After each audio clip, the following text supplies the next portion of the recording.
Hey, welcome to the second part of the book of Proverbs. Basically, let me just give you a recap. The second chapter of Proverbs, and what we're doing here is like a journey through Proverbs. There's 31 days in a month, and we're going through a chapter of Proverbs for each day. What is the whole purpose of the book of Proverbs? It's to get wisdom. And then it basically is going to go into explaining the importance of getting wisdom. It's kind of like this. I give you two people, a foolish person and a wise person. One has wisdom, one doesn't. Both of them get the same exact paycheck. They both get it on Friday. By Sunday night, the foolish person has no money, maybe even owes money, and has none of his paycheck left. He has no wisdom.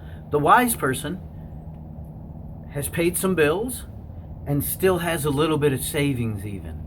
And maybe even got something that invested so that their money that they got Friday is going to be multiplied and they can use that to make more money.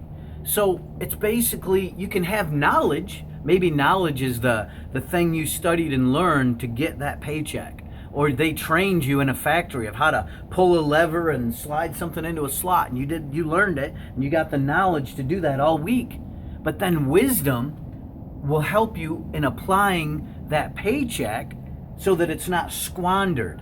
Or maybe wisdom will help you in the sense that someone will offer you something, and wisdom and insight will say that down the road this offer is bad. They'll say, hey man, we're going to give you $300 every week to do this for us. Just sign right here in a contract with us. And wisdom looks at the contract and it says, I have to dedicate 40 years of my life to work for $300 a week for 80 hours a week with no raises or nothing. So wisdom looks at the contract and says, wait a minute, $300 a week, man, for this, no way. But some foolish person would be like, $300, yeah, let's do it. So the thing is, out of everything in your life that you need to look after and get, number one, God says you should get wisdom. You should get common sense. And it goes to a deeper wisdom than the wisdom I just told you. The wisdom I just told you is like common sense and prudence and decision making and looking at the long term. But there's a deeper kind of wisdom that it mentions in verse 5. Let me just go 1 through 5. My child, listen to what I say and treasure up my commands. Tune your ears to wisdom and concentrate on understanding. Cry out for insight and ask for understanding. Search for them as you would for silver. Seek for them as hidden treasure. Then you'll understand what it means to fear the Lord, and you will gain the knowledge of God. So we see here that something this valuable isn't just given to you. You have to lift up your voice for it. You have to seek for it as for hidden treasure. Christ was here on earth, right? And I think only 12 people got super close to his inner circle. They pressed in. They listened to him. You know what I mean? It's as if a super, super famous person comes to town, right? He's going to have like 5,000 people crowding in to see him. Maybe 1 or 2 people will actually get in, fight their way through the line and get the autograph. Out of the millions and billions of people on earth right now, how many people are seeking God's face and wisdom with all their heart, all their strength, all their soul? Most of our time and energy is spent maybe watching TV, sleeping, and then working. And we're working really hard to get the silver and to get the gold. But Jesus said, don't lay up treasures here on earth where moth and rust make it decay and where a thief just breaks in and steals it. But lay up your treasures in heaven where no thief can break in and steal it, where moth and rust will never cause it to decay, right? And he did a parable about that. He said there was a rich man who he was a farmer or whatever, and all of a sudden he looked and he said, my barns are overfilling with plenty. You know what I'm going to do? I'm going to build extra barns to store this wheat. And then he laid down and he said, man, take ease, my soul. You got a ton of money in the bank. You're doing great. Everything's great. And it said, you fool, your soul is acquired right now tonight. That night he perished. and all the grain he had in the barn, all the money we have in our checking account will not do any good. You can't show up at heaven and say, God, here, I had $10,000 in my checking account. Can this get me into heaven? He's going to be like, you spent 80 hours a week seeking that paycheck and 0 time seeking me, and to get what lasts forever. Okay, so basically it just talks, it's amazing how the book of Proverbs puts so much emphasis on wisdom. Because think about it, a lot of people met Christ, but only a few people followed him and really got it.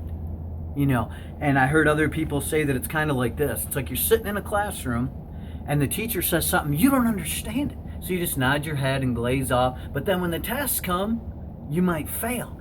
Don't be like that. If the teacher's talking and says a concept you don't understand, cry out for insight, wisdom. Hey, I don't understand that last formula. Can you repeat it? Hey, I didn't even understand where that historical figure was born, or why we're studying. Why?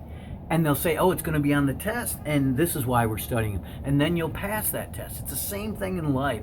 Don't just let it pass you by without really trying to get some meaning out of all this.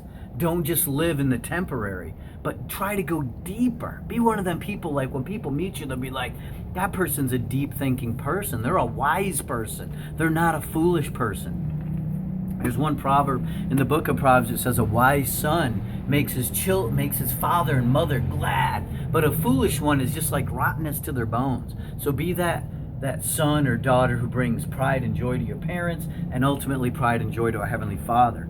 So let's go on to verse 6. Let's get through this. For the Lord, he grants wisdom. From his mouth come knowledge and understanding. He grants a treasure of common sense to the honest. He is a shield to those who walk with integrity. So, who does he give common sense to? To honest people. He's a shield to those who walk with integrity. What is integrity? It's simply doing the right thing when no one's looking. You cannot live a double-sided life and then expect God to be your shield. But if you saw that thing sitting there and no one was looking, but you didn't steal it, you actually picked it up and took it to the owner and said, hey man, you dropped your wallet, or this is your tool, you dropped it, here you go. That's integrity. And it says God's a shield of people who live that way. And he protects those who are faithful to him. So God guarantees success and protection and justice for you when you walk his way. Okay? All right, then you will understand what is right, just, and fair, and you will find the right way to go. For wisdom will enter your heart, and knowledge will fill you with joy. Wise choices will watch over you. Understanding will keep you safe. So what is the whole reason for digging into this Proverbs stuff? It's so that we can live safe lives, right? Because it's not so much deciphering, wow, this is God's path. Really, avoiding evil is walking in God's path. It's not like a big enigma. You got these, I really probably shouldn't go into this, but we might as well, right? You got all these like secret societies, and you have all these Mayan mystical religions, and you have all these people making money off occultic books, and they're like, you study this, you can figure out the meaning of life. You join us and you can get wisdom of the ages.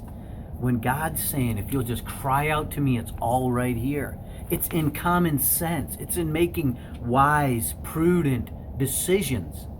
You don't have to go join a secret society and sell your soul to them to get wisdom, enlightenment, and understanding. God has given it to every single person